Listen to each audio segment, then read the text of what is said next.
Y'all hoes better get this tea. Erykah Badu drink tea. Queens drink tea, if you know what I mean. I'm about to take my earrings off, give me some Vaseline.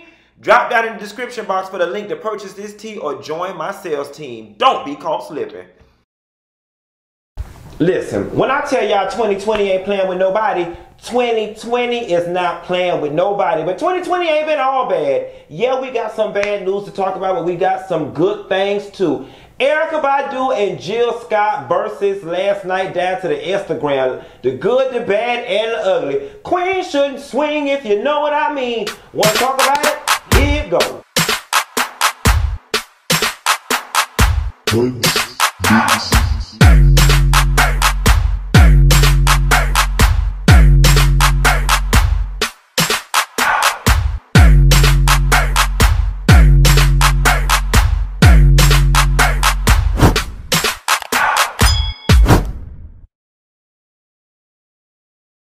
Now, so girl, did you get into that versus last night with Erykah Badu and Jill Scott? According to the internet and Black Twitter, it was everything. I must say that this was one of the most anticipated battles versus situation. No tea, no shade. I was more excited about this, way more excited about this than I was with the Teddy Riley and the Babyface situation, but I will say I was a little let down. I'm gonna start out by saying this, right?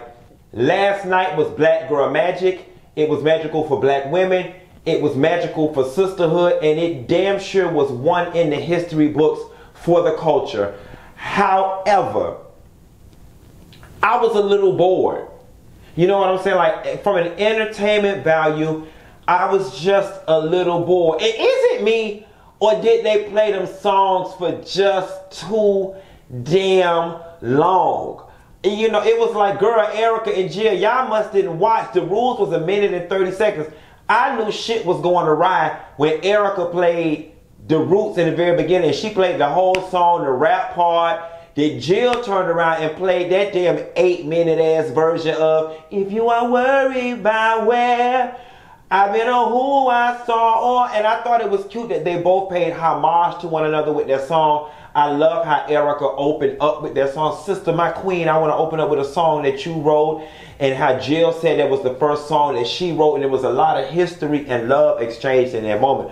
But girl, when they got to playing that song both them times that goddamn long, we was 30 minutes into the thing before we heard On and On. I was like, girl, baby, don't worry, you said that you got me. Well, if you really got me, girl, you'll turn this off and play something else. And I hate to be that one Negro in the bunch that's complaining, and I'm not complaining. Again, I said I recognize it was one for the culture, but it just drug out just a little too long for me. Quiet as it's kept. Them girls started at 7, kind of like 7:15, 7:20, because Erykah was a little late, and they went to about 10 o'clock. At about 8:30, 8:40ish, I got on the phone and had it playing in the background, and I would just turn it up when they played a song I knew. Round about 9 o'clock, y'all, I had to close the computer down and walk the dogs, and I figured if anything else magical happened, I would catch the clip notes or the Instagram clips of it. It was cute. You know, Erykah Badu and Jill Scott, if you don't listen to their commercial songs or the ones that they've had on the radio, I will say everything else is an acquired taste. Erykah Badu is my favorite artist, so I know just about all of Erykah's album cuts and the ones that didn't make it to the radio. As far as Jill Scott was concerned, I did not know a lot of her B-side stuff. I knew all her radio stuff, and I knew her album stuff that was very popular. But a lot of that music Jill Scott was playing, I didn't know. In front of the looks of things, Erykah Badu ass didn't know either. And that can go both ways, because Erykah was playing some stuff, and she looked at Jill and was like, you know it, and Jill was like, wait a second, and then all Jill could do was one of these. And yes, because they both neo-soul queens, I ain't expecting both of them to know each other's songs inside out, but it was one for the culture. What I will say is that I love the fact that Badu and Erykah Badu and Erykah is the same person.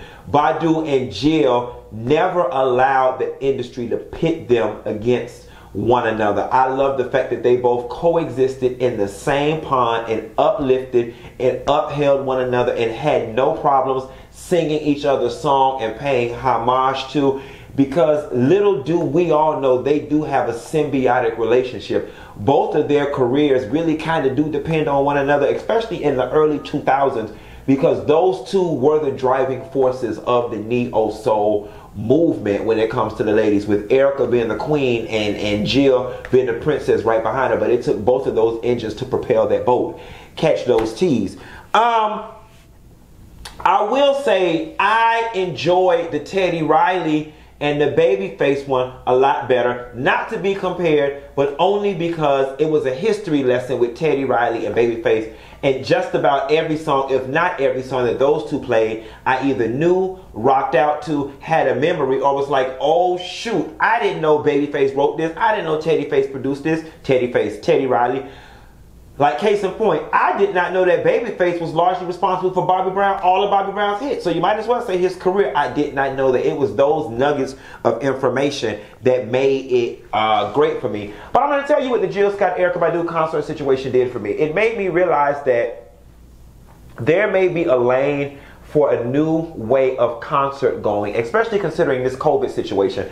I saw a post that Samore did a couple days ago. She's walking across the stage and she was like, the live concert business has been changed forever. I'm going to have to figure out something else with this COVID stuff. And listen, now that we know that SARS was a type of COVID virus, MRSA was a type of MERS or MARS or whatever they call it, that was a type of COVID virus, and now we've got COVID-19. This is saying to us that every couple years there's going to be a new variation or mutation of the COVID virus or other type of viruses, or whatever the case may be. So we may have to get used to being in this pandemic protection, disease protection, infection protection kind of mode. And I will say that there is something effervescent about this living room concert going situation. Me and some friends talked about it, and it started out with D Nice. Despite the fact that Michelle Obama and Janet Jackson and Shaka Khan and all of these other people were not sitting in the living room with me in particular, yet they were. Like, we shared a moment last night with Michelle Obama. She was in the house. We could talk to her damn near if we wanted to. That is something that is very, very special and unique. And while virtual concerts and virtual music experiences will never fill the place of live music events, I definitely think there's an emerging and an evolving space for these type of events.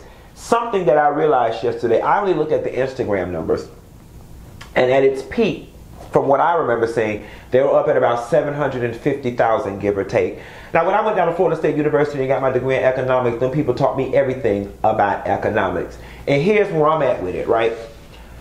Erykah Badu started out by saying she's unemployed, just like many of us are, that she is an entrepreneur and she is in the business of live entertainment and her industry has dried up. Earlier in the week, she caught some flack for tweeting that she was unemployed, and a lot of people were like, Erykah, but we unemployed like this and not like this. You unemployed like this and not like this. Meaning you got money, how dare you throw around the unemployment word. And I had to realize, you know what, yes, I looked up her net worth and she's 12 million. So Erykah, you're not unemployed like the rest of these people. You're not worrying about how you paying your light bills. But then again, I was like, who are we to count her coins? And yes, she has a certain lifestyle and maybe she's used to X amount of money coming in per month and it ain't coming in no more. And for that, it makes her uncomfortable. Nevertheless, the moral of my story was 750,000 people alone on Instagram. I'm just going to use the Instagram numbers. They said it was millions across all the platforms. 750,000 on Instagram times $1. That's $750,000, right? Okay, they were on Instagram's platform. Instagram's not going to sit up there and let motherfuckers get rich without taking their percentage. So let's just say Instagram takes a percentage the way PayPal or Cash App does, some small percentage, something in the ballpark of 2, 3, maybe even anything less than 10%. Then the two artists bust it down the middle. Those ladies stood to make last night 300 and something plus odd dollars in a 3-hour sitting. Not having to pay a band, not having to pay costume, not having to pay pyrotechnics, not having to pay stage people, grip, sound, tour manager, all of that. That money would have went directly into their pocket if there was a portal by which we could pay. So once I brought this up on my Instagram yesterday, a lot of people said Facebook was moving to that direction, and lo and behold, I read a couple articles that people sent me with Facebook doing a portal situation for people to be able to pay. Now listen, as far as I'm concerned, $1 and free is the same thing. And don't jump down my throat. I'm not saying they should charge now. That this situation was born out of giving people something back in the midst of a hard time. I'm talking about future implications and applications of this type of concert going. So listen, $1 and free in my mind is the same difference. But let's just say, let's not even get greedy with it. Let's just say, Erykah Badu, Jill Scott live concert event in your living room, $5. I think $5 is a reasonable amount. At 750,000 people at $5 a piece, those ladies would have stood to have raked in $3.8 million yesterday. Do you see where I'm going with this? And yeah, there's space for people to record it and post it up on YouTube the next day and the rest of the world see it free. And that's all fine and well. But at that $1, $2, $3 price point, most of us are going to want to see it right then and there and to share into the live experience. And there is still a lot of room for these ladies to make a shitload of money. Here's another practical application. And I'm not trying to do away with live tours and world tours. But if somebody like Beyonce would have got on that bitch, y'all's queen mother, and she would have did the $5, $7, $10 price range with millions and millions and millions of people on there, some of these artists would stand to make more in 1 2-hour setting than they would traveling around the world touring. Like I said, if they would have charged $5 a piece at 750,000 people, they would have raked in $3.8 million off of one show. There aren't artists out there that make that type of money off of one show. That's normally an aggregate of touring around the United States and around the world. So I'm just saying there are a lot of practical applications for this style of concert going in the near future. And they say Erykah has already started by doing a $1, $2, $3 live show situation from her house. I think it's worth it, and I'm down with the itchy gitchy yah. Now a lot of people argue, you know, why should Instagram get paid, and maybe Verzuz should create their own platform for this type of thing. If BET still belonged to us, BET would have been the perfect home for a situation like this to rest. We can't cut Timbaland and Swiss Beats out the deal. When the world opens up, I definitely think there is room for a Verzuz tour. And I mean, first up, Babyface and Teddy Riley touring live, coming to your city. The Jill Scott and Erykah Badu one, what I would like to see is both ladies on stage, Erykah on the left, Jill on the right, one band, 2 group of background singers, and maybe even 2 bands. And each lady take turns singing their respective songs live in concert in a coordinated, friendly battle. You know what I'm saying? That would be dope as hell. And moving forward, I was talking to another friend of mine, and she said, you know what?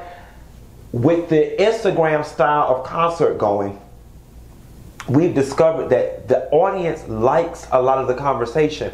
We like the history. We like the intimacy of this is what I was doing, this is what I was going through. And she proposed, she was like, scratch open and ask. She was like, bring the artist out and do a live Q&A on stage, talk to the people. And I'm like, yes. We don't have to wait for Unsung. We don't have to wait for Behind the Music. These IG's tales, these IG concerts, Verzuz have just opened up a flurry of possibilities of what these queens could do and these kings could do on the Instagram. And speaking of the queens, today is a sad day. It's sad to me to report. There was an old lady sitting under a tree. She called me over and she said to me, my days left here may not be long. I wouldn't waste my time telling you nothing wrong. Betty Wright passed away. Now Shaka Khan let the cat out the bag weeks ago about pray for Betty Wright or whatever the case may be, and I think that probably was against the family's wishes, and Miss Betty wanted to keep things very private. For those of you guys who don't know, Betty Wright passed away of cancer. I made a few calls around Miami when the tea hit to get the teas, and that's what it was. She was going through the rigmarole, the treatments and all that type of stuff, and she succumbed to cancer. And it is a sad day for music, and it is a particularly sad day for Miami, because Betty Wright is like the mother of Black Miami when it comes to music. And because of this corona situation, we are not going to be able to parade and party and ride through the hood with the 12s in the back playing, with the comforters going and the grill going and the fried shrimp and the Junkanoo and just straight DJ Uncle Al Miami style the way we do and mourn as a city. Hot 105 is doing a tribute tomorrow with James T between 11 and 1 or 1 and 3, something like that. Y'all click on hot105.com for the tribute.